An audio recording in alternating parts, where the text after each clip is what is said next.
Time for another Chevrolet Sportsnet Central update. Kyrie Irving is opting into his $36.5 million option with the Nets next season. Now, Brooklyn could still work to trade him as an expiring contract, but Irving would have no formal voice in a potential landing spot. He has until June 30th of next year to work out an extension with the Nets before becoming an unrestricted free agent. Time now for Carrying the Load, brought to you by the Chevy Silverado. Here's a look at a couple of other big moves in the NBA thus far this offseason. John Wall reached a buyout with the Rockets, and he plans to sign with the Clippers. Russell Westbrook is going to exercise his $47.1 billion and remain with the Lakers. Will we see any big fireworks this NBA offseason? That is going to kick off our deep dive with Chris Forsberg and Kevin O'Connor still hanging out here with us. Kev, do we expect a lot of movement? It kind of feels like there's not a lot of super teams that are going to get formed this offseason, a lot of big moves. Is there something we're just not noticing that we might see happen? Yeah, it doesn't seem like there's any super teams that are going to be formed this summer unless, like the Dame KD post from last week, unless that actually became a reality. But it doesn't seem like that will after the Kyrie opt-in. So maybe we're talking about guys like Rudy Gobert if Danny Ainge really attempts to shake up that Jazz roster. And the Hawks are still having plenty of discussions involving John Collins. So there's still some bigger names out there, some good quality players, but it doesn't seem like that we're in a place where some mega star is going to be changing teams. Yeah, I just can't see us sitting here and slamming Twitter refresh on Thursday. I mean, there's Bradley Beal's things out there, but he'll probably just go back to Washington. What happens with Zach LaVine? I don't know if these things get us all real excited, but I mean, there will be some movement and and just like Kev said, I think with John Collins going somewhere, what will that mean? And does he end up with more talent around them? What does it look like for the Hawks? Now that they've got Trae Young entering the first year of this max deal, and it's time for them to sort of figure out their roster. But yeah, large scale fireworks and big names going places. I don't know. It might just be kind of lame. No Gordon Hayward on 4th of July? I try to forget that 4th of July I had to spend sitting there in Utah ruining my cookouts. So let me ask you this, Chris. If that's what happens, if it's just sort of, and I don't want to call these players minor, but they are sort of minor moves in the grand scheme of things, what does that mean for the Celtics if everything sort of stands pat?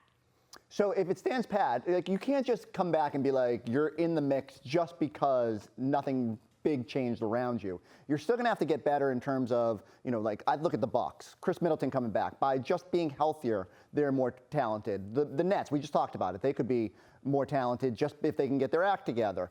So the Celtics got to improve. You can't just be the same team you were this year. And yet, I do think it's a good thing that you look up and it's like, okay, well, at least the Bulls didn't go add another piece, or some sleeper team in the Eastern Conference made a jump. You're still in the mix, but you still have to be motivated to get better. Kev, is it a good thing if things just sort of stay the status quo and the Celtics make a, we're going to talk about it here in a second, like a mid-level exception kind of a move? Whoa, what's that? What's that move? All mid-level exception. I mean, it's not all that exciting. I mean, I don't think it makes a big difference because big moves can still be made until February. So, I mean, we just saw that this past year with the Celtics. The first 3 months of the year didn't matter, right? So, what really matters is what happens in the 2023 calendar year once teams start figuring out who they are in January, February, and March, and the deadline passes. So, I mean, maybe short term it helps the Celtics out that there's no, huge movement in the Eastern Conference, but there still could be by deadline time next February. Kev, you saw the odds off the top of the show for championship odds next year. Celtics at the top of the Eastern Conference. Do you see, again, if things sort of stay the way that they are, do you see Milwaukee and Boston as the top two teams in the East, or has a Brooklyn leapfrogged those teams? How do you rank them? No, I wouldn't put the Nets ahead of the Celtics or Bucks yet. I'd still put the Boston and Milwaukee up top in some order. And then after that, I'm very intrigued by what Philadelphia could do because they're still trying to move some pieces around. That DeAnthony Melton acquisition is a small one nationally, but that's a good move for them. So I think with the Sixers and Heat, I'd even have them ahead of the Nets right now, who would probably be fifth. All right. Well, I talked about that mid-level exception.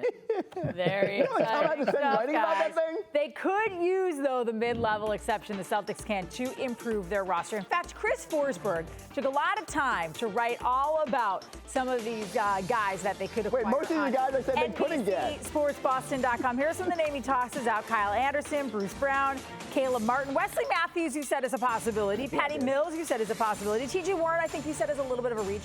Gershon Yabusele? Really? What is that? Did you just like throw that out there? Like, I know this will take off Tom Giles, so I'm gonna. I just like started laughing.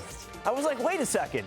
How did it sneak its way into this article? So it was almost like you're trying to just make sure that people actually read the entire thing. No, that is fair, and it is funny how many people reached out to me because I slid that line in there. But actually, if you watch Yabu at the Olympics for France and what he's done overseas, I could sneaky convince myself that he's the best 4 on the market. But I'm saying it's probably not. Like there's probably other, because it's hard when you're watching someone overseas. It's hard to gauge. But I want to be fair because there's some names up there that I like. Who do you like? I like Caleb Martin. I really do. Yeah. I think that he continues to steadily improve, and that's a guy who's probably not going to cost you a lot of money. He's been making right around $1 million over the first few years of his career. I don't know if Miami's going to be able to. Yeah. I mean, those are like incremental improvements that I like. Big names. Mm-hmm. Luke Kennard. Ooh. Well, what if the Clippers? Now we're treading 2 different paths. So I know this is frustrating for fans because people do this all the time. But you're talking about, are you using a traded player exception to go get someone who's under contract for big money on a roster and using that $17.1 million Evan Fournier trade exception, or are you using the mid-level, which is 6.4 and just isn't going to get you much? I do like that you brought up Martin. And just to go back to that quick, like he'll have a qualifying offer from Miami. You could swoop in, go over that number, and if nothing else, you're going to force Miami to match. And like other teams might do the same thing. So it comes down to what he wants to accept. But at least it forces a rival to maybe empty the piggy bank a little bit. And so I do like those sort of moves. But as I was doing this exercise, my big thing, Giles, that I kept coming back to, how much better are all these guys that we're talking about that are like feasible more than what you've got on your bench right now? Like, I wanted to talk myself into DeLon Wright, and I said, I mean, they're better than Aaron Nesmith and what we've seen from Aaron Nesmith. Well, that is fair, but like, right? So they're going to Grant Williams. I mean, you could even argue Pritchard, they're better, more consistent and Derek White. Peyton Pritchard and Yeah, even well, Derek yeah. White. Right. So I don't know if those guys are better. And there's something to continuity and wanting to develop your own guys and trying to get those guys to come along. So I think it's just they're going to have to straddle it. I hate to be like really wet blanket. I think there's a chance they don't even use this mid-level exception. They just maybe use the traded player exception, figure out like one piece to add, and then figure it out further down the road. You get to the buyout market and all that. And I know that's not exciting. That's not sexy. But the Celtics don't have a lot to have to tinker with right now. I think there's one piece that you just need to add. You focus on the mid-level exception. What are some of the players they could get with the traded TPE? The TPE. How much time we got? So I think one of the things. Who do you want? Who's like at the top of your list? I'm torn. So here it is. So we started with Luke Kennard, right? And so there's a situation now with the Clippers who are probably going to get John Wall. And so are they going to pay for everybody to bring everybody back? They got to re-sign Nick Batum. They got to maybe do they want to keep Kennard? Do they want to keep Norm Powell, who they went out and got?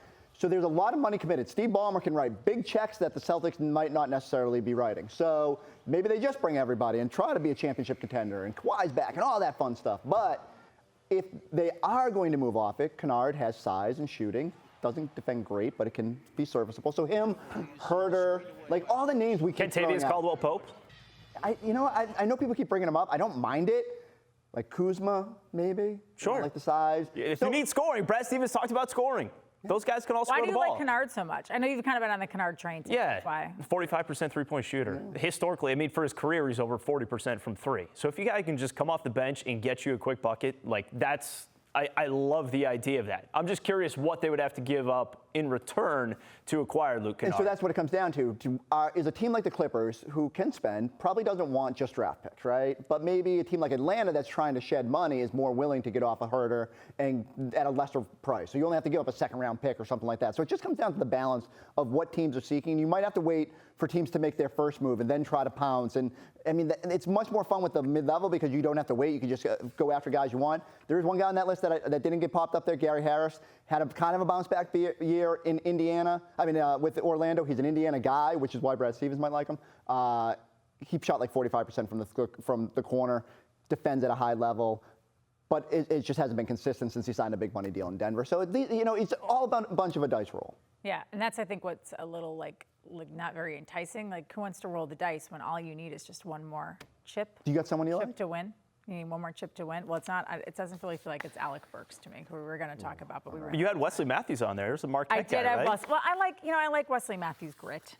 I do. 10 minutes of defense. I'm going to be honest, though. I don't know that I trust his shooting long term. Like, if they need a true shooter, he got hot and should not probably have gotten hot in that second round against the Celtics. All right, Danny Ainge is poaching from the Celtics talent pool and specifically the coaching staff. Will Hardy, who joined the Boston Celtics coaching staff last summer, is finalizing a deal to become the next head coach of your Utah Jazz. This is per the Athletics Shams Sharania. It'll be a 5-year deal for Hardy, who will become the youngest active NBA head coach at just 34 years old. What do we know about one Will Hardy, and what kind of loss is this for the Celtics? Was he like Ime's right-hand guy? So, I mean, he is. And when he came here, the big thing was, okay, he might be Pop's successor further down the road. There was a lot of teams that were intrigued by him. Gives off that sort of Brad Stevens vibe, right? The young kid who has already kind of proven himself, has worked his way up the ranks. Now, he did it with the Spurs and sort of in the pro, while Brad was obviously at the Butler level. But I do think he just came highly touted. I never expected him to be here very long. And it's no surprise to me that it's Danny Ainge who tries to strike early, get him in when they need a change. He fits well with trying to develop that. You know, there's going to be some expectations going into that team, but we'll see what happens. Because as Kevin mentioned off the top, you know, what do they do with Rudy Gobert and what happens with Donovan Mitchell? I don't think they're going to implode this thing, so there might be some expectations right away. But he just walked into that. He just watched Ime take over a team that has some stars and was demanded to kind of find the way to get this thing to another step. And so I think Will's ready for that challenge. Any concern that Danny Ainge is like already looking to Boston to poach things? Because I feel a little bit like, I don't know, he might try to fleece Brad Stevens in a trade at some point.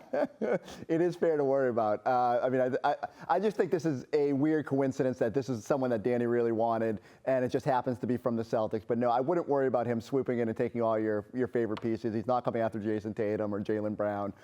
So it's just Danny knows how much respect there is. And he had people inside the Celtics organization. His son is still here in the front office. They know the effort and what Will Hardy meant being around this team this year. And so it's no surprise to me that he quickly became a favorite for Danny Ainge.